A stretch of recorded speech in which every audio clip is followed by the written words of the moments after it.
Today, let's run through a handstand checklist. So we're going to see how many of these that you can do. Number one is the handstand kick up. And we're going to keep this nice and simple. We ideally should be able to kick with control to the wall. And then the next progression would be to kick to a freestanding hold, show control, and come back down again. But we don't just want to be able to do that once. We should be able to do that 5 to 10 times in a row. So either against the wall or freestanding, see if you can kick up, catch, show control, come back down, go again. So the goal is 5 to 10 repetitions to show that we have that skill and we don't need to work on it anymore.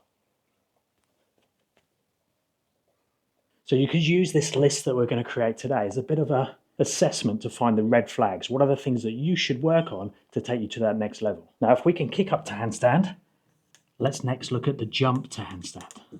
Now, exactly the same. We should be able to jump to the wall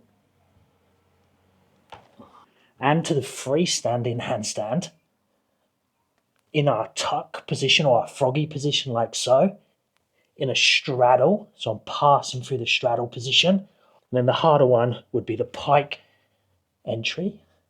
But the same thing, we want to be going for repetitions like the kick-ups and 5 to 10 repetitions in a row, catching everyone, whether that's against the wall or freestanding. Number 3, we should be able to show control in overbalance and underbalance.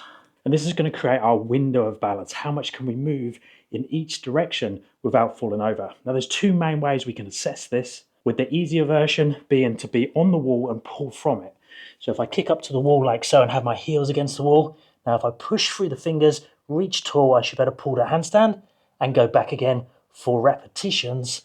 And this is working from the overbalance to handstand. And then the opposite way around, to show that we have good control and underbalance, we should be able to pull from the wall using the shoulders, keeping the body as one piece, or shoulders to feet stand as one piece, from the underbalance to our handstand. So that would be the easier version, from the wall. And then we had the harder version, which is to the wall. So level 1, level 2.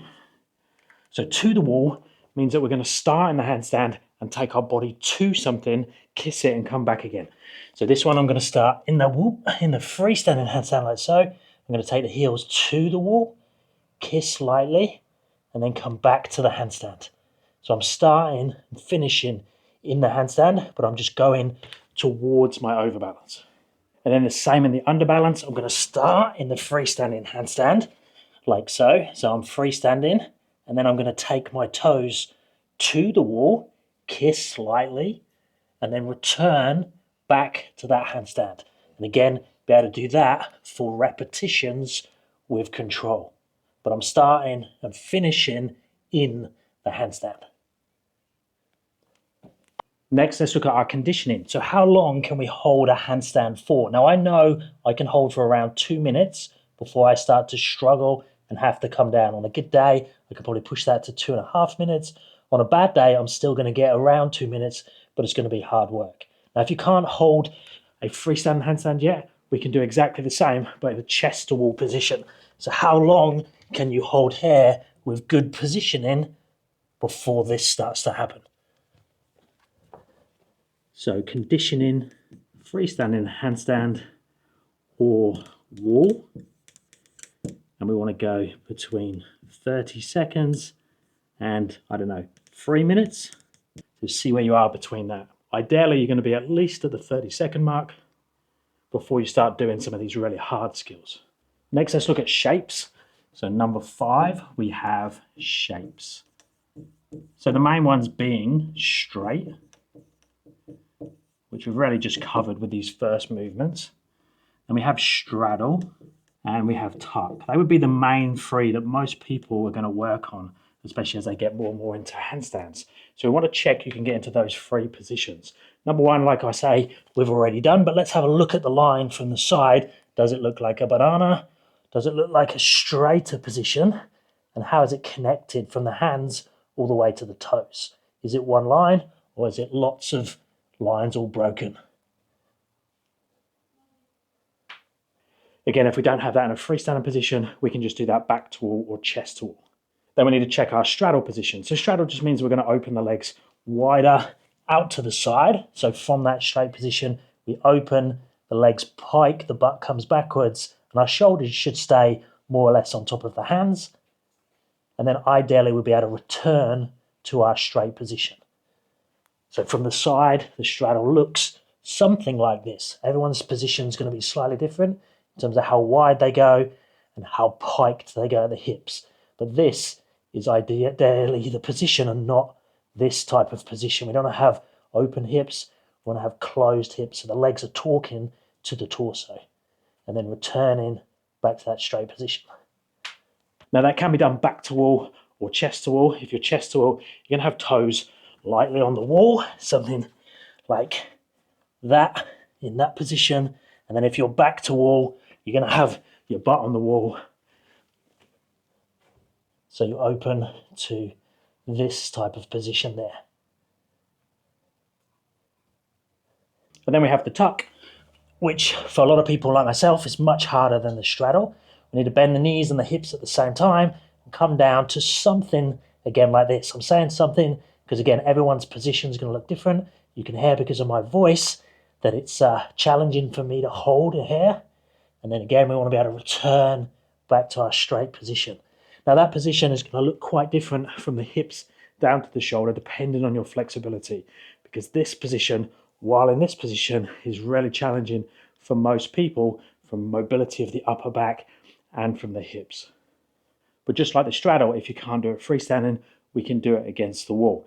Back to wall is going to look, again, something like this, butt touching, shoulders still on top of the hands, looking down towards the floor, and then having knees closed, hips closed, and then when I come back up, getting back to that straight position. Now we can also do that one chest to wall, which is a really good mobility exercise. But just to check, you kind of come down here so your legs are parallel to the floor, and can you get your shoulders on top of your hands? If you can, you want to bring the hands in a little bit closer, and that's going to be more demanding on the upper back and shoulders. But just assess where you're at with that tuck, straddle, and straight from a positional point of view, holding around 10 to 30 seconds, and then a transitional point of view, can you move between them?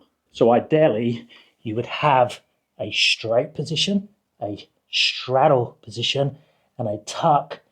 You can move between them in different ways. Number 6, let's look at head position. Now, head position is an interesting one because that's something that when we're learning, we teach to look down at the floor all the time. But as you get to more intermediate, advanced level, you want to have the ability to move the head around. So the first one we're going to check is looking away. So I'm going to start in my standard position. I'm going to be looking down towards the floor. And now I'm going to look away towards the wall. So like head in position. And then I'm going to see if I can get back to my standard position. Again, if you can't do that freestanding, we can try against the wall. But ideally, you're going to play with this freestanding.